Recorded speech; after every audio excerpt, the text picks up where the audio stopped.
Welcome to the Cabral Concept, where board-certified naturopath and integrative health practitioner Dr. Stephen Cabral shares how he was diagnosed at the age of 17 with a life-altering illness and given no hope for recovery. It was only after studying and traveling all over the world did he discover how to combine ancient Ayurvedic healing practices with state-of-the-art naturopathic and functional medicine to fully rebalance the body and re-energize it with life. It's time to discover how to get well, lose weight, and finally feel alive again. And now, here's your host, Dr. Stephen Cabral.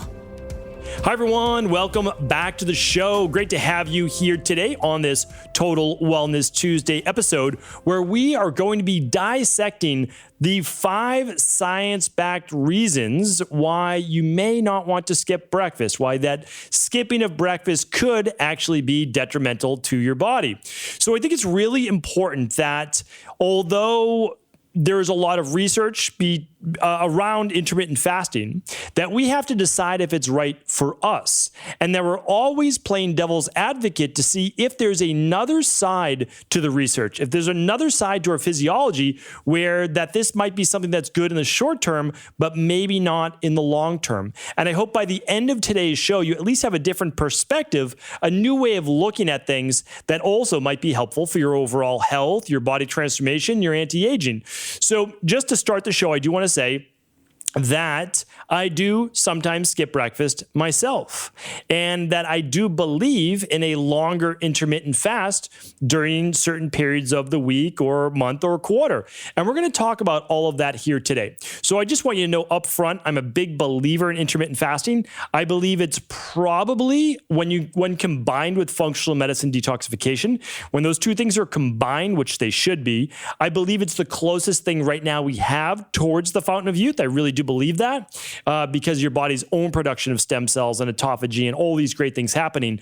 So I'm a big believer in that. What I see right now and why I feel that someone has to be the one to state this is that whatever is good can also be taken too far. And so all I try to do is bring you another perspective to look at this, meaning like I'm one of the biggest supporters of intermittent fasting, and I have been from way back. Again, like if you go back to my podcast, which started in 2016, you'll hear me talk about the fountain of youth. You'll hear me talk about autophagy. You'll hear me talk about that year, the Nobel Prize in oncology, which is cancer-based research, is fasting and autophagy. So again, I've been a big proponent for a long time. And then all of a sudden, a couple of years went by and people said, well, if 12 hours is good, how about 14? How about 16? Well, if that's good, why not 23 out of 24? And then you just eat all of your food within 1 hour.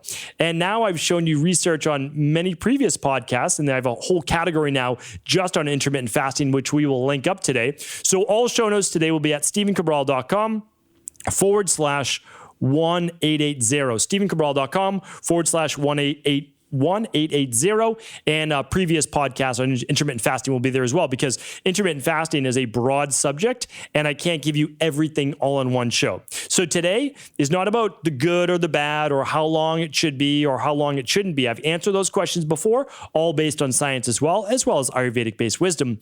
And all of those shows can be found. I'll just link them up at 1880 today, stephencabral.com/1880. Okay, so we're going to go over 5 reasons right now, why you may not want to skip breakfast, why at least you may want to think about it. Okay, so keep in mind, a lot of intermittent fasting right now is 16-8, 16-8, 16-8. What does that mean? Well, it basically means that you have an 8-hour window to eat. For most people, it's 12 noon to 8 o'clock at night. Now, again, I'm not going to talk about that window. I've already talked about a better window than that on previous shows. That's not today's show. So we're just going to go over that. But basically what it means is that you're skipping breakfast, you're going to lunch, and then you're having lunch and you're having dinner. And some people might do a mid-afternoon snack to get 3 meals in a day. That's depending on the diet they're following, that's how it works. So, and again, there are different variations. Some people do 20 hours and they just have 2 meals inside of that 4-hour window. And so again, intermittent fasting is simply a period of time longer than 12 hours. That's all there is to it. Okay. So here's the thing though. We have to understand, and I'm just going to go through a couple basics right here. Number one is this. Is the goal of intermittent fasting is to optimize blood sugar as well. That's one of the goals. There's autophagy, there's, the cellular cleanup of the body, there's giving the digestion a chance to rest, all of those things. but a lot of people do it because they wake up with higher levels of blood sugar. The problem is this, and this is really important.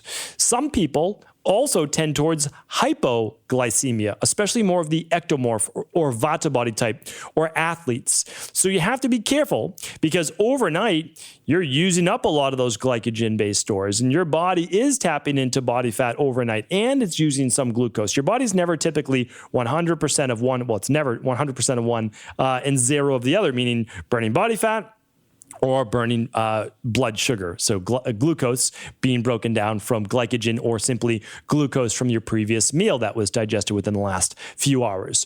So when we look at that, one of the goals is to optimize blood sugar. So if you wake up and your blood sugar is in the 60s, low 70s or 60s, or maybe even a little bit lower, why skip breakfast? Like, what are you doing to skip breakfast? Again, a lot of this is going to be for you to answer for you or to think about. I just want you to think about that. If your blood sugar is already optimized, what are you optimizing for then when you are skipping breakfast? I just want you to ask yourself that, okay? It's something to think about because I'm going to be talking about autophagy in just a moment. There's a better way to do autophagy than with a 16-8. For sure there is, okay? That extra 4 hours is not going to get you as deep. I've done a whole show on the different phases of autophagy, everything from the basically 12 to 24 hours to 36 hours to 48 hours to 72 hours. Check out that show as well. We'll link it up with all the intermittent fasting ones at 1880 today. Okay, so this is the big thing. If your blood sugar is already optimized, think about that. Why do you need to skip breakfast? All right. Again, it's something for you to think about. I'm not saying it's bad. I'm asking you to think about it. The next part is this, along with the same level here. If your blood sugar is not optimized, yet you skip breakfast and you get a greater cortisol spike from skipping breakfast because your body's a little bit stressed from not eating, and that cortisol then causes your body to break down more glycogen, stored glucose as glycogen, and put that in the bloodstream, is that helpful? And the answer is no. Now, if your cortisol doesn't spike beyond the normal cortisol awakening response, which is what happens between about 6 and 8 in the morning, your body naturally revs up cortisol, which is a good thing because then melatonin begins to drop, which allows you to feel awake, not groggy anymore. It also helps with thyroid, etc. But if it spikes too much, we have a real issue. And one of the ways you can also test this is with a stress hormones mood and metabolism test. And you can find that over at Equilife, EQUI.life. You can do it right at home. And if your insulin is high in the morning with that first morning testing period right there, and let's say it's above a 6, then you most likely know you got some type of stress-based response. Now, insulin has elevated, glucose elevated, right? Your blood sugar spiked because of stress, even when you don't eat. So I've done a bunch of podcasts where people have asked me how you can get a blood sugar spike in the morning just from getting the kids ready from stress or having a cup of coffee. And it's because caffeine induces a stress response. Kids, getting them ready for school can induce a stress response. So again, keep that in mind. One of the things that helps to blunt cortisol, believe it or not, is breakfast and some carbohydrates. So it's just something to think about. All right, point number 2, and again, all of this is all backed by science. So literally, I've given you all the research on previous shows, cortisol awakening response, how cortisol breaks down liver glycogen, which then goes in your bloodstream, which then increases pancreas production of insulin. Okay, so again, like all of this backed by science. Number 2, satiety during the day can be helpful for not overeating, meaning this. If you eat breakfast, you're most likely going to be a little less hungry for lunch. So you eat a normal lunch. And if you eat a normal lunch, you're most likely going to be a little less hungry for dinner. But I've noticed myself, when I do a longer fast, if I do a 24-hour fast, which we'll get to in just a few minutes, I'm typically pretty famished. You know, I wouldn't say starving. It's a bad use of the word, but in our Western-based philosophy, I'm starving by dinner time. So what do? Well, I sometimes eat my entire day's worth of calories in that one meal for dinner. Now, what happens with that? Well, now I need to break down 2,000 plus calories in one meal, where for me, a meal is never more than 1,000 calories. Again, for you, a meal might never be more than 500 calories. So now I'm eating a day's worth in one meal because I'm so hungry. So what does that cause? It causes overeating in one meal. Why is that a big deal if you're just eating the same amount of calories? Well, it's because of the energy loss. When you put that much food in your stomach, you have more energy to break down that food. There is more potential for fermentation in the stomach and in the gut because you have so much food there, it's going to take longer to break down. You need more stomach acid, you need more enzymes, you're going to need more bile production as well, all at once. And what else is going to happen? Well, you're more likely to spike blood sugar with a large meal, regardless of its glycemic index. Let me repeat that again. Even if you're not eating high carbohydrate or processed foods at that meal, there's something called glycemic load. So let's say you have a massive steak. Okay, let's say you have a big steak, you're on a carnivore-based diet. You eat that steak and there's 70 grams of protein in it and there's, a bunch of fat, whatever it might be. Okay, you eat that meal, you're definitely spiking blood sugar. And again, you can test this. You just use a glucometer. I just talked about it on one of my last Friday reviews, a great new glucometer that I've been using. And what happens with that? Well, you get a blood sugar spike because of the large protein meal. So just again, don't overlook that as well. That's why a lot of people on keto-based diets are not actually on a keto diet. They believe they are, but they've been given some bad information about what a keto diet actually looks like. So if you're eating a lot of protein on a keto diet, even if it's at just one meal, you're certainly spiking blood sugar. No doubt about that. And again, you can test. That's why all of these things are science-backed. So be careful with overeating later in the day, which is absolutely much worse for you. It's better to front load your day with food rather than backload your day with food. It affects deep sleep. And again, all of these things are testable. It affects your digestion. It affects your energy production. So when you look into Ayurvedic-based wisdom, their intermittent fasting would be, or the eating cycles would actually be more in reverse. And I talk about this again on previous shows. I keep saying that because I really want you to understand the full context. There's no way I can fit all of this information into a 20-minute show. So I'm giving you 5 reasons today. But if you were to skip any one meal, it would definitely be dinner. You'd be much healthier skipping that one rather than breakfast. I go into that in previous shows. Okay, number 3 is this. The third reason out of 5 is you're going to have better cognitive function. Stay with me here for a second because I know most people won't believe this. You'll have better cognitive function when you eat breakfast. There are many studies that show this. However, there's a lot of anecdotal research that shows people, they feel that people who don't eat breakfast actually have better cognitive function. Let me explain why. People that skip breakfast and feel better and lighter have digestive issues. That's the bottom line. So if you eat breakfast and you feel tired or weighed down, it is a digestive system issue. The food is not the problem.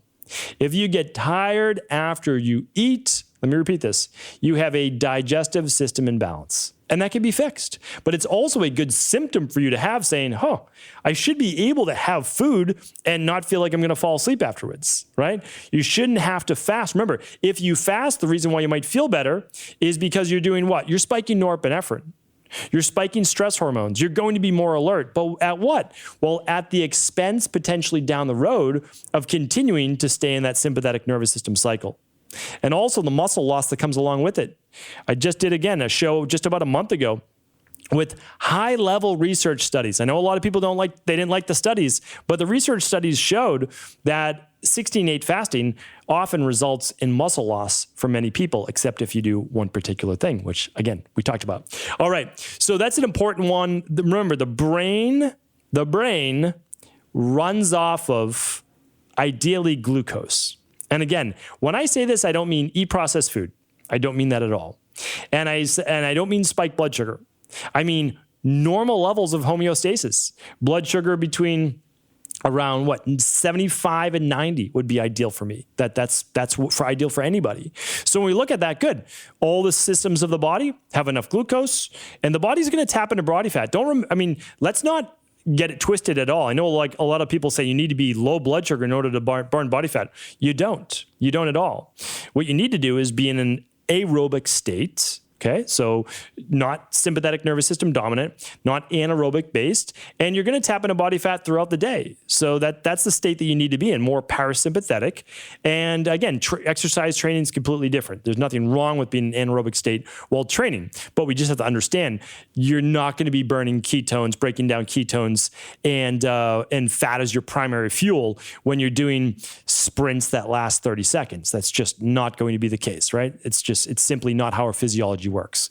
Okay, so again, the brain likes glucose. It can work off ketones, but the question you have to ask yourself is, why be in a ketogenic state? Like, unless you're under medical supervision and you're doing something specifically, why be in that state? Now, we use it in our practice as well. We get people teetering in and out of it for about 21 days or so, but then we transition them right out for normal living and also health as well, because a ketogenic state for many people is a higher stress-based state. All right, number 4 is this. Breakfast, believe it or not, can lead to and often does a higher metabolism as long as that breakfast contains some protein.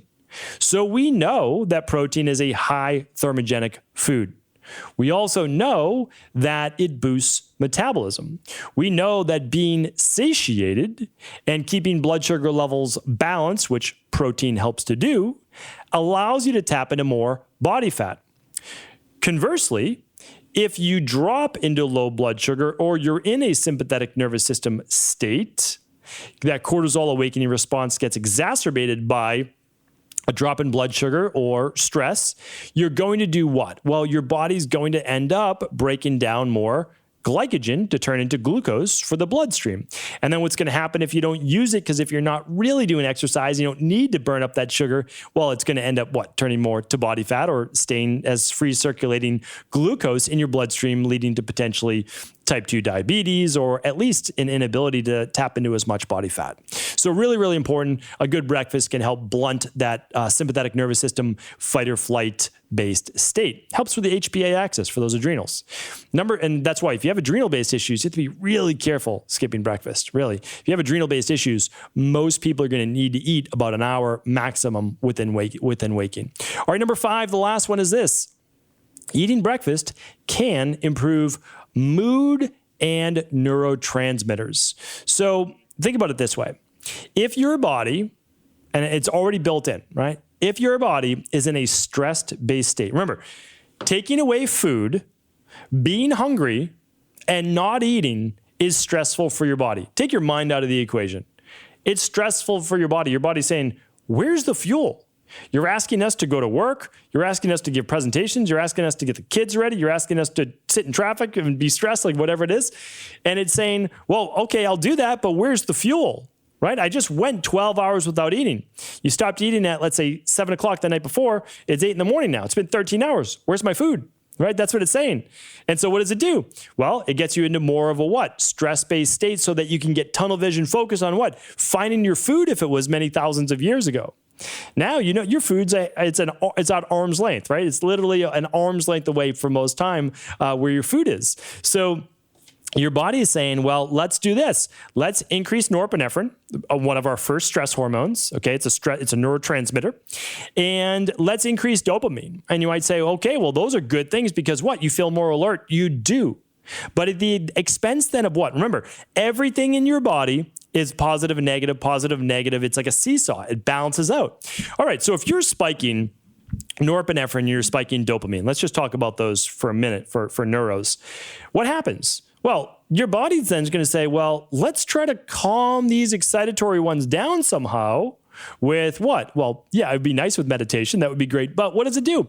It's going to start to try to produce more serotonin, more GABA. These are inhibitory neurotransmitters to just find balance. Those ones eventually get burnt out as well, just like cortisol. Excess cortisol production over time, oftentimes you end up becoming less cortisol efficient at producing that, especially earlier in the day. You end up with what's called a dysfunctional diurnal rhythm, where you start to produce more cortisol later in the day and less at the beginning of the day. And this happens all the time. We see this not just in chronic fatigue based wellness clients, but many, many people out there that are just suboptimal in terms of their morning energy.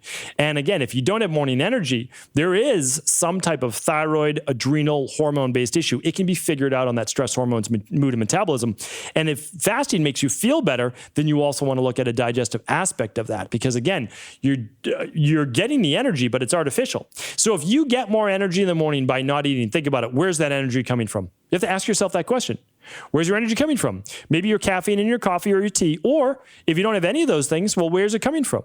Well, it's your own adrenaline, it's your own norepinephrine that you're overproducing, and cortisol potentially that is causing you to get that energy artificially. So we just want to be careful with this, and that's why I simply wanted to play devil's advocate today with essentially skipping a meal when you're asking your body to do a lot of the work first thing in the morning. Now, I've talked about fasted cardio before. I've talked about functional medicine detoxing before. I've said how combining intermittent fasting and functional medicine detox is the closest thing we have to the fountain of youth. And again, I absolutely mean that. So what am I really saying to you? I'm saying this is that for many people, and I would honestly say the majority of the people in my practice, they should not be doing 16-8, and especially a lot of the women that I work with, because it ends up affecting their thyroid and metabolism and estrogen dominance as well. So for most people, they're good with 12 to 14 hours. Stop eating as early as you can at night, 5 o'clock, 6 o'clock, somewhere around there.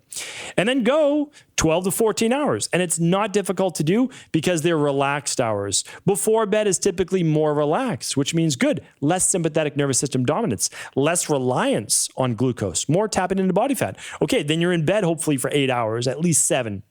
So now we're at what? 11 hours right there. 12 hours maybe, right? Depends on what time you stop your fast. Let's just say it's 6 o'clock at night, which is doable for a lot of people. Okay, we've got 6 hours to midnight. Great. And then let's say you sleep until 6 in the morning. Okay, now we've got 12 hours. So most people now, they can just kind of get ready for the day. They can not be super stressed. And then they'll eat. They'll have a smoothie or they'll have whatever an hour or so later. And you can do that, right? And you can kind of time release that smoothie with the protein in it for normal blood sugar balance. And so it seems to work best for most people that way. And remember, there's not dramatic difference between 12 and 16 hours for autophagy in the body. Now, this is where it gets more interesting, but you can strategically use intermittent fasting to your advantage by doing a once a week, twice for some people, 24-hour fast. And this is now where you'll get much more of the autophagy-based benefits that you're looking for. So instead of doing a little bit too much every day, right? You might want to do a once a week 24-hour fast, which is stop eating normal dinners Sunday night at 6 o'clock and then go the whole day on Monday until 6 o'clock that night or 5 o'clock that night when you have your dinner with your family or partner, etc. So now you just went 24 hours. Now you got a big day of really tapping into autophagy, body fat burning, all that great stuff. Mondays are typically busy days for people. I do this myself 3 out of 4 Mondays every single month. It comes after maybe a flex meal, cheat meal over the weekend. So it really enables you to reset things on a Monday. Now, you do that 1 day a week, and yes, it might be more stress in the body, no doubt about it, for that 1 day, but it's not 7 days a week or 5 days a week. And so you can see that your body can deal with a stressor like that better 1 day than constantly doing that every single day. So it's something to think about. Again, I go much more in depth on all these different topics, but you'll definitely want to check after this show about the studies, about the muscle loss. You'll also want to check out on one of my other intermittent fasting shows, which is really important, why doing a 24-hour fast to potentially 36 hours, which I'll be talking about in the coming podcasts, as well as a monthly and longer quarterly fasts are much more beneficial for you than even the daily. And that's what you're not being told right now, is you're being told that you just get so much more benefit by skipping this and skipping that. And we have to be careful. Some people can absolutely get away with it and they can do well. Other people, you run that lab like I was telling you about, and all of a sudden you start to see cortisol get depleted in the morning, thyroid levels start to drop. And so that lab, the stress hormones, mood and metabolism lab, you can run it with your local naturopathic doctor, functional medicine doctor, or integrative health practitioner, or you can run it right at home by going to equi.life. That's EQI.LIFE.